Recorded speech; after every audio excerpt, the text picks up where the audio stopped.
নমস্কার শ্রোতা বন্ধুরা, রিসাইটেশন অ্যান্ড মোর চ্যানেল থেকে আমি স্বাতী। আজকে একটি অলৌকিক গল্প নিয়ে এলাম। আজকের গল্প শরদিন্দু বন্দ্যোপাধ্যায়ের পিছু পিছু চলে।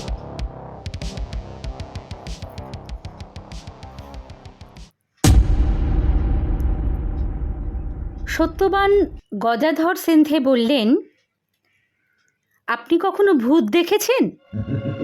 চুপ করে রইলাম। যারা ভূত দেখেছে তারা অন্যকে ভূত দেখাতে পারে না, সুতরাং নাস্তিকদের কাছে হাস্যাস্পদ হয়। আজকাল নাস্তিকদের যুগ চলেছে, অতএব সাবধানে থাকা ভালো। সত্যবান সেনথে পুনায় আমার প্রতিবেশী, আমার সমবয়সী। এককালে সুপুরুষ ছিলেন, এখন জীর্ণ শীর্ণ চেহারা। আমার সঙ্গে বেশি ঘনিষ্ঠতা ছিল না, কিন্তু এক পাড়ায় থাকতে গেলে হাসি কথা শিষ্টতার বিনিময় করতে হয়। তিনি কোনো এক বীমা কোম্পানিতে চাকরি করতেন, বর্তমানে অবসরপ্রাপ্ত। গত পৌষ মাসে হপ্তাখানেক দারুণ শীত পড়েছিল। একদিন সন্ধ্যের পর আমি দরজানলা বন্ধ করে একখানা বই নিয়ে বসেছি, এমন সময় দোরের ঘণ্টি বেজে উঠল। দোর খুলে দেখি সত্যবান সেনথে। তার মাথায় পাগড়ির মতো স্কার্ফ জড়ানো, গায়ে আলোয়ান, তবু ভদ্রলোক শীতে কাঁপছেন। একটু আশ্চর্য হলাম, কিন্তু আপ্যায়ন করে এনে বসালাম। হাসুন, এবার বেজায় শীত পড়েছে। তিনি দন্তবাদ্য থামিয়ে এদিক ওদিক চাইলেন, তারপর প্রশ্ন করে বসলেন, আপনি কখনো ভূত দেখেছেন? আমাকে নিরুত্তর দেখে তিনি বললেন, আমি বড় বিপদে পড়েছি। আপনি ভূতের গল্প টল্প লেখেন শুনেছি, তাই ভাবলাম। চাকরকে কফি তৈরি করার হুকুম দিয়ে বললাম, কি ব্যাপার বলুন দেখি, আপনি ভূত দেখেছেন নাকি? তিনি অনেকক্ষণ চোখ বড় করে বসে রইলেন, তারপর বললেন, ভূত কিনা ঠিক বুঝতে পারছি না। আপনি কি ভূত দেখেননি? বললাম, চোখে দেখিনি, কিন্তু অন্য ইন্দ্রিয় দিয়ে অনুভব করেছি। সে কি রকম? গন্ধ পেয়েছি, শব্দ শুনেছি, এমনকি স্পর্শ পর্যন্ত পেয়েছি। সত্যবান সেনথে গুম হয়ে গেলেন। তার চোখে অজানিতের আতঙ্ক দুঃস্বপ্নের মতো জেগে রইল। চাকর কফি দিয়ে গেল। জিভ পোড়ানো গরম কফি সত্যবান সেনথে এক চুমুকে খেয়ে ফেললেন। তারপর আলোয়ানটা গাঢ়ভাবে গায়ে জড়িয়ে নিয়ে বললেন, তবে আপনাকে আমার গল্পটা বলি, আপনি হয়তো বিশ্বাস করবেন। একটু দম নিয়ে তিনি বলতে আরম্ভ করলেন। গত মে মাসে একদিন সন্ধ্যের সময় আমি তিলক রোডের একটি রসবন্তী দোকানে বসে আখের রস খাচ্ছিলাম। আপনি তো জানেন, গরমকালে এখানে খোলা জায়গায় বাখারির বেড়া দিয়ে ঘিরে আখ মারাইয়ের যন্ত্র বসায়। আমি একটা বেঞ্চিতে বসে রস খাচ্ছি, এমন সময় নজর পড়ল বেড়ার ফটকের কাছে দাঁড়িয়ে একটা লোক একদৃষ্টে আমার দিকে তাকিয়ে আছে। বুড়ো লোক, দিন দরিদ্র বেশ, মাথায় ঝাঁকড়া চুল, মুখে ছাপকা ছাপকা দাড়ি গোঁফ, চোখ দুটো জল জল করছে। প্রথমটা চিনতে পারিনি। তারপর তিনি আবার চুপ করলেন। মুখ দেখে মনে হলো তার মনের মধ্যে একটা দ্বন্দ্ব চলছে। বললাম, তাহলে চেনা লোক? সেনথে কুণ্ঠিতভাবে বললেন, হ্যাঁ, 30 বছর আগে যখন নাগপুরে ছিলাম তখন অনন্তা বিষ্ণু মারাঠেকে চিনতাম, স্কুলে মাস্টারি করতো।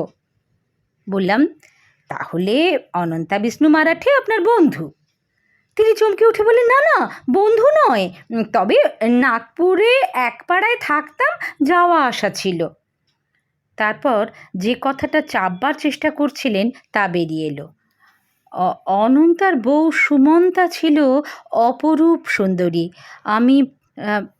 আমি তাকে নিয়ে, সে আমার সঙ্গে ইলোপ করেছিল।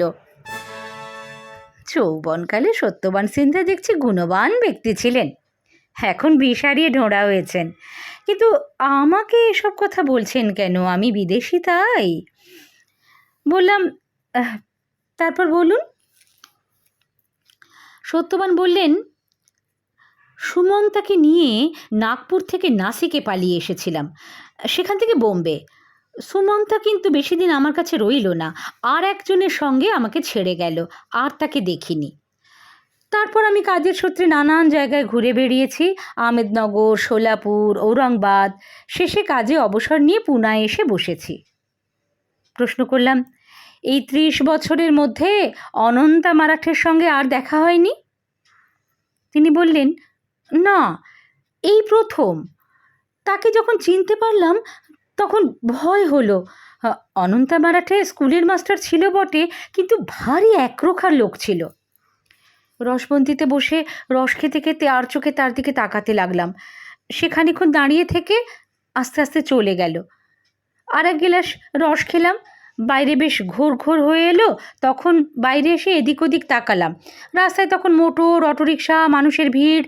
অনন্তা মারাঠেকে দেখতে পেলাম না। তবু বাড়ির দিকে আস্তে আস্তে মাঝে মাঝে পিছু ফিরে চাইছি। কিছু দূর এসে দেখলাম অনন্তা মারাঠে আমার পিছু নিয়েছে। খুব কাছে আসেনি, লোকের ভিড়ের সঙ্গে মিশে আমাকে অনুসরণ করছে।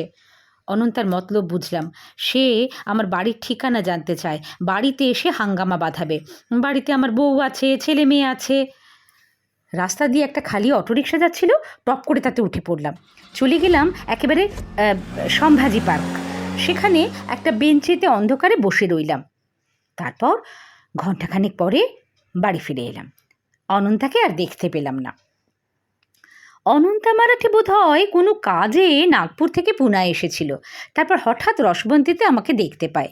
30 বছরে আমার চেহারা অনেক বদলে গেছে, তবু সে আমাকে চিনতে পেরেছিল। লোকটা ভয়ঙ্কর রাগী আর প্রতিহিংসা পরায়ণ। বললাম, বউ নিয়ে পালালে রাগ হবারই কথা। সিন্ধে বলল, দেখুন, আমার দোষ ছিল সন্দেহ নেই, কিন্তু দোষ আমার একার নয়।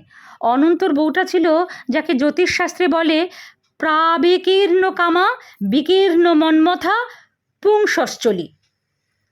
আপনি জ্যোতিষশাস্ত্র জানেন নাকি? জানি, আপনার কোষ্ঠী আছে, একদিন দেখব।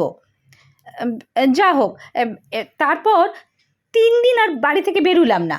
ভাবলাম 2-3 দিনের মধ্যেই অনন্তা কাজ সেরে নাগপুরে ফিরে যাবে।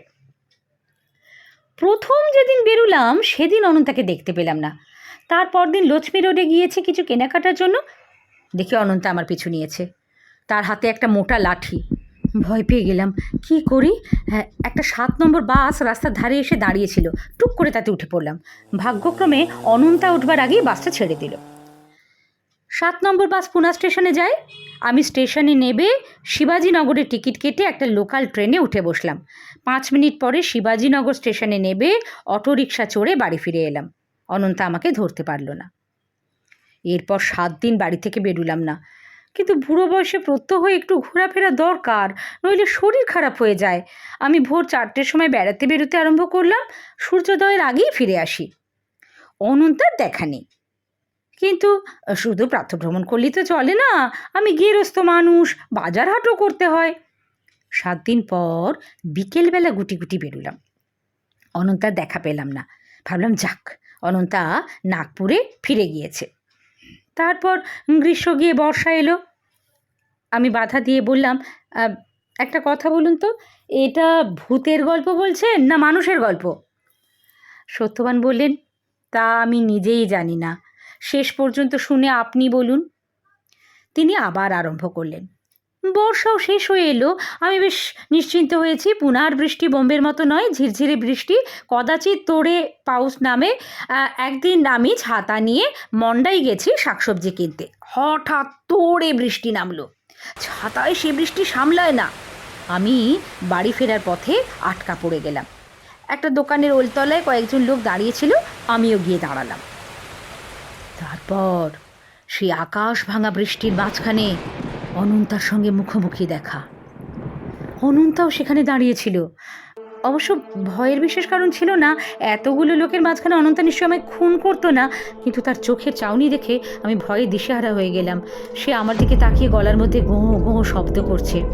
রাস্তার দিকে চেয়ে দেখলাম বৃষ্টি ভেদ করে দুটো ট্রাক রাস্তার দুদিক থেকে দৈত্যের মতো ছুটে আসছে। এই সুযোগ, ট্রাক দুটো এসে পড়বার আগেই আমি যদি রাস্তা পার হয়ে যেতে পারি, তাহলে অন্তত অনন্তা কিছুক্ষণের জন্য আমার পিছু নিতে পারবে না। সেই ফাঁকে আমি পালাবো। রাস্তার উপর দিয়ে জলের স্রোত বয়ে যাচ্ছে, তবু নেমে পড়লাম। ট্রাক দুটো এসে পড়েছে। আমি চট করে রাস্তা পার হয়ে গেলাম। তারপরে শুনতে পেলাম ট্রাকের ব্রেক কষার কড়কড় শব্দ। পিছনে ফিরে তাকিয়ে দেখি মাঝখানে রক্তারক্তি কাণ্ড। দুটো ট্রাকই দাঁড়িয়ে পড়েছে, আর তাদের মাঝখানে অনন্তার রক্তাক্ত দেহটা পড়ে আছে। তার একটা হাত ট্রাকের চাকার নিচে বিচ্ছিন্ন হয়ে ছিটকে পড়েছে। চারদিকে রক্তমাখা জলের স্রোত বয়ে যাচ্ছে। অনন্তা নিশ্চয়ই আমাকে অনুসরণ করছিল। তারপর দুটো ট্রাক দুদিক থেকে এসে তাকে থেঁতলে দিয়েছে। ডান হাতটা বোধহয় চাকার নিচে পড়েছিল, কনুই থেকে কেটে আলাদা হয়ে গেছে। চারদিক থেকে লোকজন হৈ হৈ করে ছুটে এলো। আমি আর সেখানে দাঁড়ালাম না। এরকম একটা বীভৎস দৃশ্য চোখে দেখলে মানুষের প্রাণে আঘাত লাগে। আমার কিন্তু দুঃখ হলো না। মনে হলো অনন্তা মরেছে, আমার হাড় চুরিয়েছে, আমি মুক্তি পেয়েছি। মাসখানেক ভারী আনন্দে কেটে গেল। বর্ষা গিয়ে শীত এলো। আমি শীতকালে পাহাড়ের মাথায় পার্বতী মন্দিরে উঠি। আগে রোজ উঠতাম, আজকাল সপ্তাহে একদিন উঠি, তার বেশি পেরে উঠি না। রোজ 150 সিঁড়ি ভেঙে ওপরে ওঠার শক্তি আর নেই। একদিন সন্ধ্যের সময় পার্বতী মন্দিরের পাহাড়ে উঠছি। এই শিখরটা পেশোয়াদের আমলে দুর্গ ছিল। এখনও তার 14 হাত চওড়া প্রাকার ভাঙা অবস্থায় পড়ে আছে। আমি গিয়ে পশ্চিম দিকের প্রাকারের কিনারায় পা ঝুলিয়ে বসলাম। ঠিক পায়ের তলায় পার্বতী পাহাড়ের গা প্রায় খাড়া নিচে নেমে গেছে। সূর্যাস্তের পর আকাশে রঙের খেলা আরম্ভ হয়েছে। আমি সেই দিকে তাকিয়ে বসে রইলাম। হঠাৎ মনে হলো আমার পাশে কে বসে আছে। ঘাড় ফিরিয়ে দেখি অনন্তা। তার একটা হাত কনুই থেকে কাটা। সে আমার 2 হাত দূরে বসে কটমট করে আমার দিকে তাকিয়ে আছে। ভয়ে আমার দিগ্বিতে জ্ঞান রইল না। তারপর কি করে যে পার্বতী পাহাড় থেকে নেমে এসেছিলাম তা আমি নিজেই জানি না। সিঁড়ি দিয়ে নামতে নামতে পিছু ফিরে দেখবার সাহস হয়নি, কিন্তু মনে হয়েছে অনন্তা পিছনে তেড়ে আসছে, এখনই ঘাড়ে লাফিয়ে পড়বে। পার্বতী পাহাড় থেকে নেমে আমি এক ছুটে নিজের বাড়িতে ঢুকে পড়লাম। সে আজ 10-12 দিন আগের কথা। তারপর থেকে সন্ধ্যের পর যখনই বাড়ি থেকে বেরিয়েছি, হাত কাটা অনন্তা আমার পিছু নিয়েছে।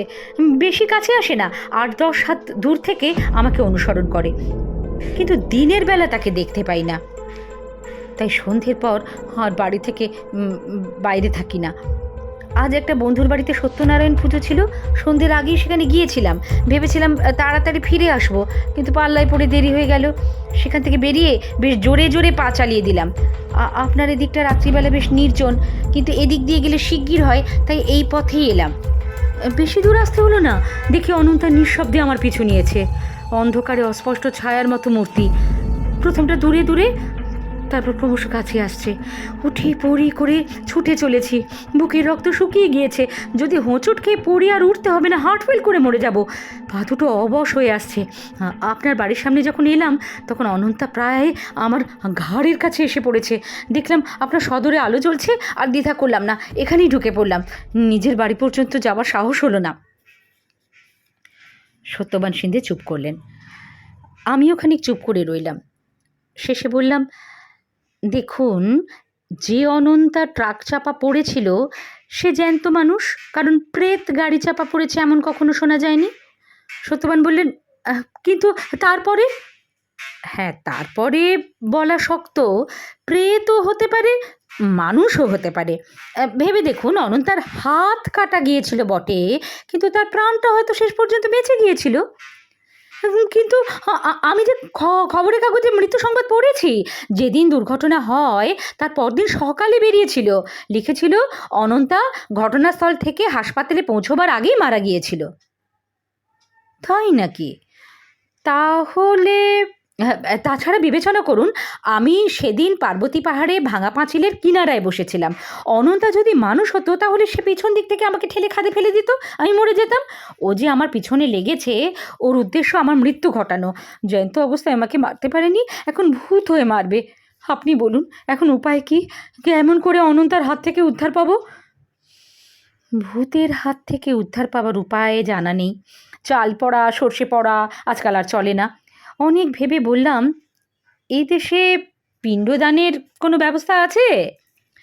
সত্যবান একটু নিরাশভাবে বললেন, আছে, পেন্ঢারপুরে পিণ্ডি দেওয়া যায়, আরও দু একটা জায়গা আছে, কিন্তু অত দূরে যাওয়া কি সম্ভব? অনন্ত আমার পিছু নেবে। তা বটে। দুজনে মুখোমুখি বসে উপায় চিন্তা করতে লাগলাম। বাঘের হাত ছাড়ানো যায়, জঙ্গলে না গেলেই হলো।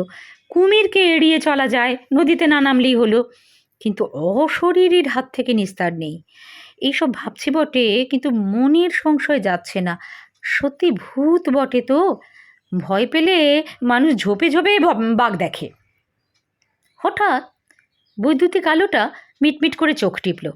হেই রে, এবার বুঝি আলো নিভবে। পুনায় এমনটা প্রায়ই হয়, হঠাৎ অকারণে আলো নিভে যায়।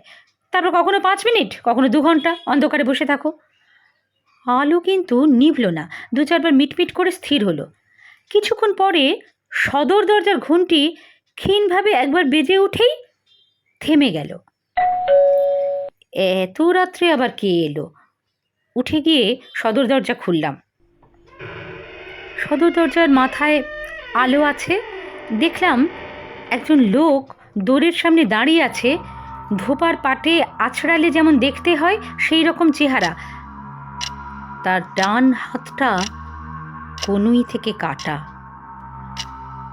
লোকটা ঝাঁকড়া ভুরুর তলা থেকে আমার দিকে তাকিয়ে আছে। আমার হৃদযন্ত্রটা ধরফর করে উঠল। তারপরে আলো নিভে গেল। আমি হাঁপিয়ে উঠে বললাম, কে? কিন্তু সাড়া পেলাম না। 2 মিনিট পর আবার আলো জ্বলে উঠল। দেখলাম কেউ নেই, লোকটা চলে গেছে। সে রাত্রে সত্যবান সেন থেকে টর্চ হাতে নিয়ে বাড়ি পৌঁছে দিয়ে এসেছিলাম। এই কাহিনী লেখা শেষ করবার পর আজ খবর পেলাম সত্যবান সেন্ধে পেন্ঢারপুর যাচ্ছিলেন, পথে হার্ট ফেল করে মারা গেছেন।